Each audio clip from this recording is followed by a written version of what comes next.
السلام علیکم ورحمۃ اللہ وبرکاتہ۔ ہم لوگوں کو بہت زیادہ ٹینشن لینے کی ضرورت ہے، کیونکہ آئے دن آپ دیکھتے ہی ہوں گے کہ ہر وقت کسی نہ کسی کا انتقال ہو جاتا ہے۔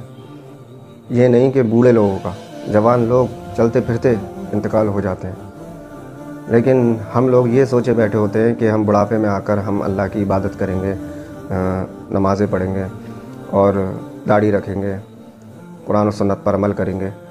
تو یہ ٹائم کسی نے نہیں دیکھا ہے کہ آنے والے کل میں ہمارے ساتھ کیا ہونے والا ہے۔ اللہ بھی اتنا غفور الرحیم ہے کہ اللہ تعالیٰ ہر وقت انسان کو موقع دیتا ہے کہ سدھر جائے شاید، لیکن انسان توبہ کرتا ہے، پھر گناہ کرتا ہے، پھر توبہ کرتا ہے، لیکن توبہ کرنے والا اللہ کو پسند ہے۔ جتنی توبہ کرے گا اللہ کو بہت زیادہ پسند ہے۔ اور کہیں ایسا نہ ہو کہ ہم کو پتہ چل گیا کہ ہم مرنے والے ہیں اور پھر اللہ سے توبہ کریں تو توبہ قبول ہوگی۔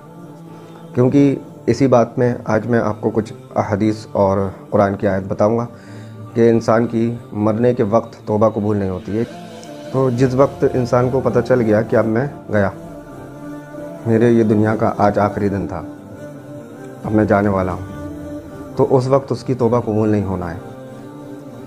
اور یہ میں نہیں کہہ رہا ہوں، یہ قرآن میں لکھا ہوئی ہے یہ بات۔ تو کچھ لوگ ایسے بھی ہوتے ہیں جو شرک کو بہت چھوٹی چیز سمجھتے ہیں، اور جو چیز وہ کر رہے ہوتے ہیں اسے شرک ہی نہیں سمجھتے ہوتے ہیں، وہ سمجھتے ہیں یہ شرک نہیں ہے۔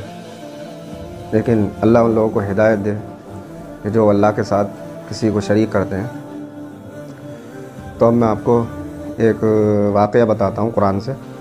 تو فرعون جب ڈوبنے لگا اس وقت اس نے توبہ کی کہ میں مانتا ہوں کہ اللہ ہی حقیقی خدا ہے، جس کا کوئی شریک نہیں۔ تو اس کی توبہ قبول نہیں کی گئی، اسی وجہ سے کیونکہ اسے پتہ چل گیا میں مرنے والا ہوں۔ تو اسی ٹائپ کی اور بھی حدیثیں ہیں، اور اللہ تعالیٰ تو بہت مہربان ہے ہر کسی پر کہ آخری وقت تک انسان کو موقع دیتا ہے۔ تو اللہ تعالیٰ ہمیں مرنے سے پہلے موقع دیتا ہے کہ ہم اللہ کی طرف کو لوٹ آئیں۔ لیکن انسان کیا سوچتا ہے کہ میں بڑھاپے میں، موت کا کوئی پتہ نہیں ہے کب کیا ہو جائے۔ تو اسی لیے کہتے ہیں کہ جب بھی کوئی گناہ کریں تو فوراً توبہ کریں، اس گناہ کے کبھی پاس نہ جائیں۔ اب ایک قرآن کی آیت میں یہ ہے کہ اگر کوئی انسان گناہ کرتا ہے اور پھر وہ توبہ کر چکا ہوتا ہے، نیک صالح عمل کرنے لگا ہو، ایسے لوگوں کی جو برائیاں ہوتی ہیں اس کو بھلائیوں میں بدل دیا جائے گا، اور اللہ تعالیٰ تو غفور الرحیم ہے۔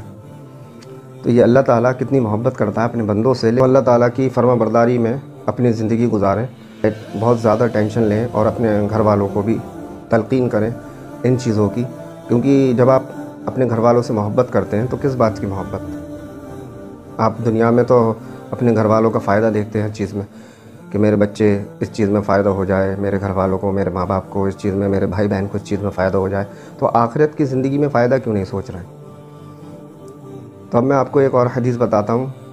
جب ہمیں پتہ چل گیا کہ ہم مرنے والے ہیں تو توبہ قبول نہیں ہوگی، تو اسی کے اوپر حدیث ہے کہ رسول اللہ صلی اللہ علیہ وسلم نے فرمایا کہ اللہ تعالیٰ اپنے بندوں کی توبہ اس وقت تک قبول کرتا ہے جب تک موت کے وقت اس کی گلے کی کھر کی آوازیں نہ آنے لگیں۔ تو یہ حدیث کا مفہوم ہے، کوئی ڈیٹیل کے ساتھ نہیں ہے یہ حدیث۔ تو اس سے یہ پتہ چلا کہ ہماری جب کھر آنے لگی گلے سے مرنے کی، تو آپ سمجھ گئے کہ اب مرنا ہی ہے ہمیں، تو ہم اس وقت توبہ کریں گے تو وہ توبہ قبول نہیں ہوگی ہماری۔ تو مرنے سے پہلے صحیح طریقے سے توبہ کر لیں۔ تو اب میں آپ کو ایک اور حدیث بتاتا ہوں کہ مومن جو ہوتا ہے وہ گناہوں کو ایسے محسوس کرتا ہے، سر کے اوپر پہاڑ ہے اور وہ نیچے بیٹھا ہے، اور اسے ڈر لگتا رہتا ہے کہیں یہ پہاڑ مجھ پر نہ گر جائے۔